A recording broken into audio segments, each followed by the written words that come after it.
All right. The Neighborhood Summit was created through the dedicated efforts of the members of Prescott Indivisible. Yes, I love the members of Prescott Indivisible. Special thanks to those who participated in the Advisory Council and the Action Committee.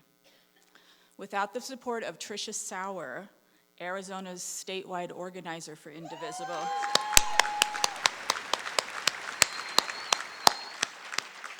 without Tricia's support, this evening would not have been possible. We thank all our individual donors like yourselves and hope that you continue to support the project as it grows. This is not the end. This is the beginning in Prescott of equity discussions, equity lectures, equity films. We're gonna beat this. We are doing it. Yeah, we are. I want to thank some other supporters who made this Equity Summit possible. AT Overland Equipment, Think For Inc., the Democratic Women of the Prescott Area, Astral Glass, Wellspring Studios, Mad Shirts, Five Senses, American Times Film, Custom Sticker Makers, and the Infamous Network. We also received in-kind contributions from the Prescott Center for the Arts and the City of Prescott. So thank you one and all.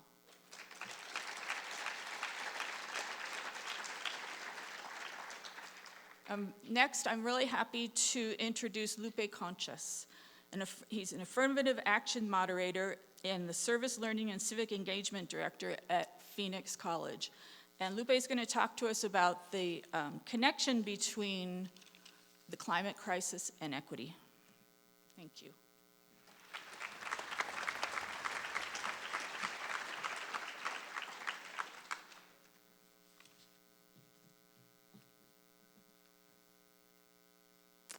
Hello, Prescott, Arizona. How's everyone doing tonight? So I heard that there was some kind of climate thing up here, so I hopped on a shuttle when I got off of work, and I made sure to come on down, and I was greeted by hundreds of people at the courthouse square. We marched around, and it's such a great turnout for Prescott. Thank you so much. Round of applause for all those youth organizers.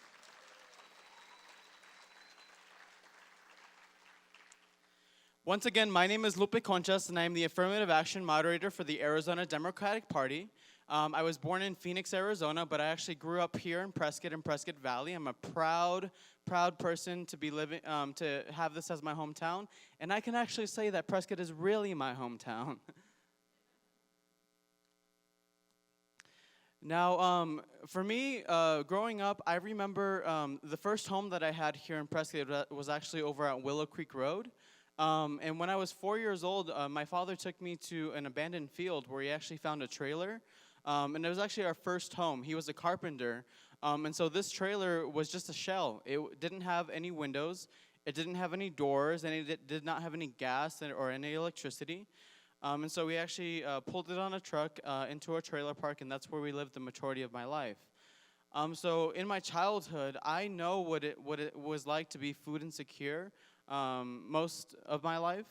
I know what it's like to not be able to pay the electric bill or pay the water bill or pay the gas, to take cold showers. And I think all of this, when we talk about climate change, when we talk about the effects that are happening, we need to 100% acknowledge that the working class and the working poor and people of color will be affected the most.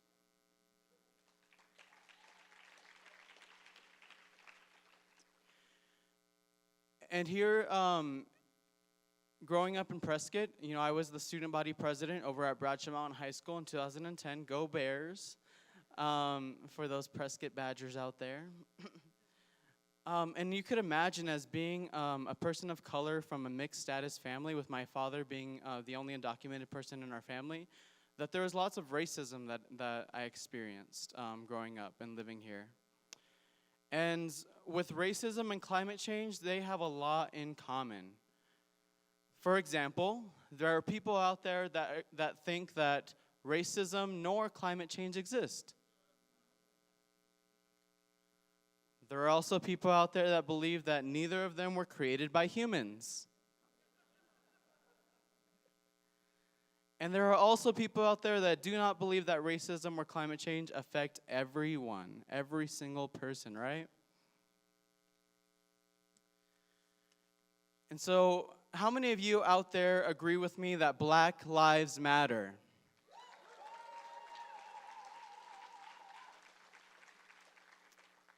Now, the Black Lives Matter movement started when there was encounters with the police, deadly shootings, and when community policing is done wrong.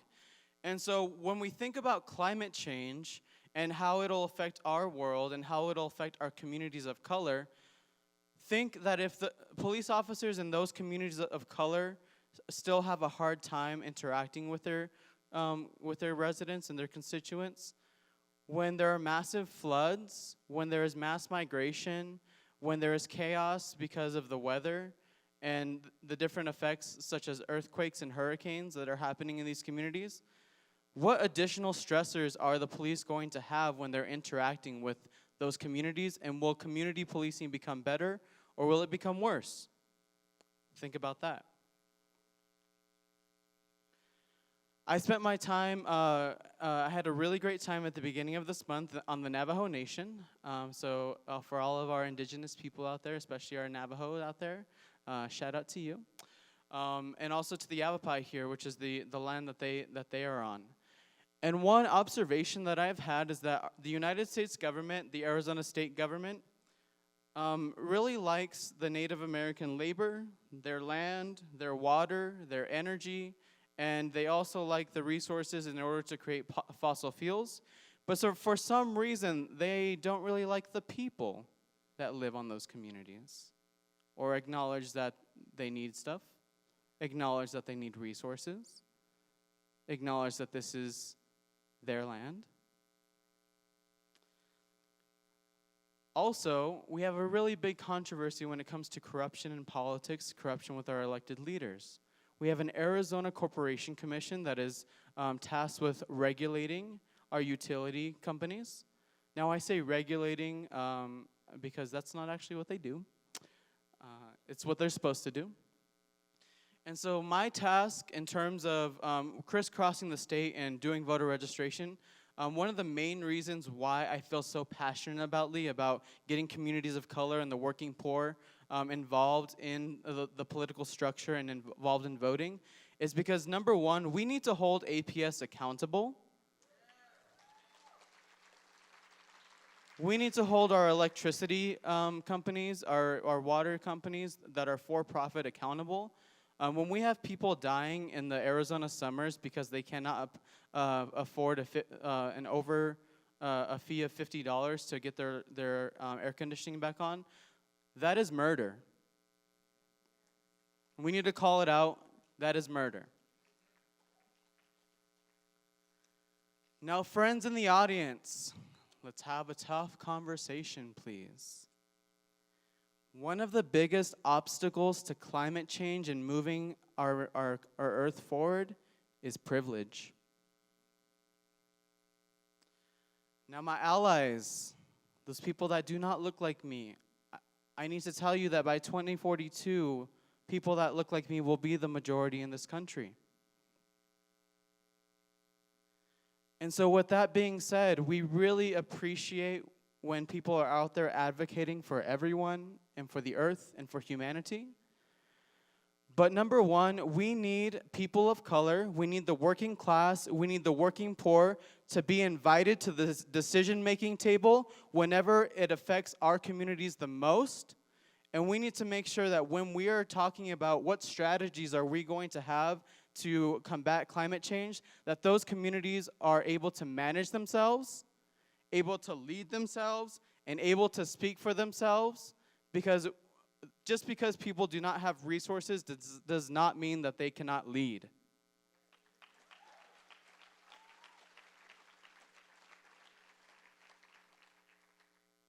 Now, I want to paraphrase a July 2019 article.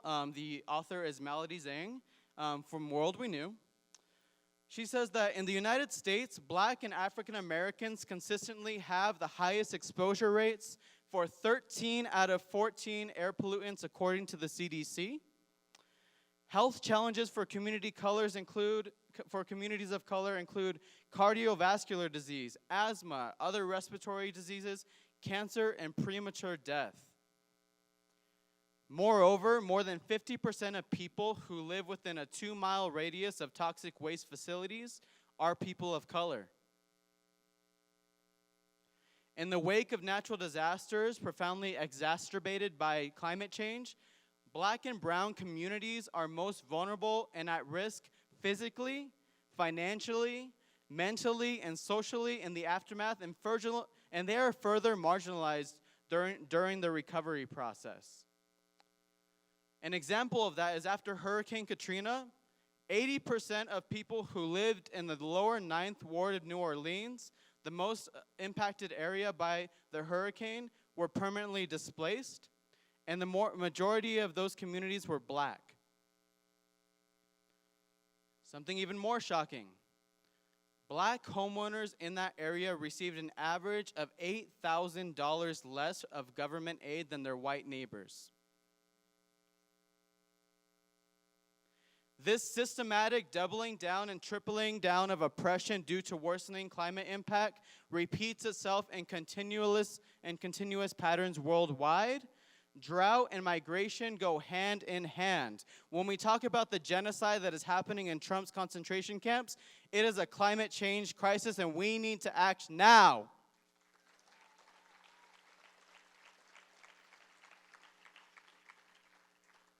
So how do we act? What are some tips and tricks that I have that we must do in order to advance this cause? Well, we must identify patterns of institutional environmental racism. That is, that people of color and those who contributed to this crisis the least are going to be impacted the most, culminating in doubling and tripling of our oppression. We must make the connection between economic disparity and environmental deregulation, between racism and toxicity. We must recognize that working towards climate justice is inseparable from working towards racial and economic justice.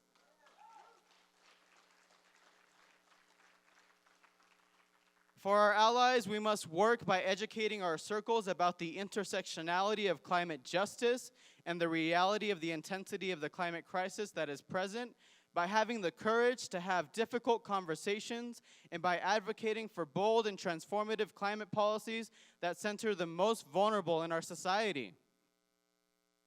We must bring people of color and the working class to this decision-making table. We cannot wait for anyone at our capitals in Washington, D.C. or in Phoenix, Arizona to act. We must act within our local communities and reach out hand in hand.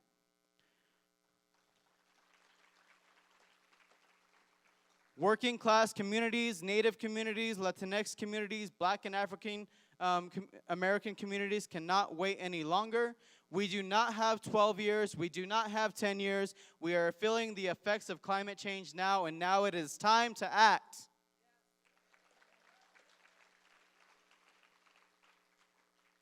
Thank you again for having me tonight, and thank you for hosting this amazing Neighborhood Equity Summit in my hometown. My name is Lupe Conchas. I'm the Affirmative Action Moderator for the Arizona Democratic Party, tasked with creating a more inclusive and diverse party infrastructure. I hope to see you at the Yavapai County Democrats Happy Hour after this program. And with that, I'd like to lead us into our song on climate action. Let's do a little singing. So if you know this song, join along. Hopefully we can get a little bit of help. I'm going to need help. I can't do this alone. We need to wake up. We need to wise up.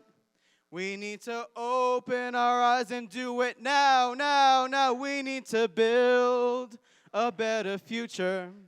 And we need to start right now. We're on a planet that has a problem.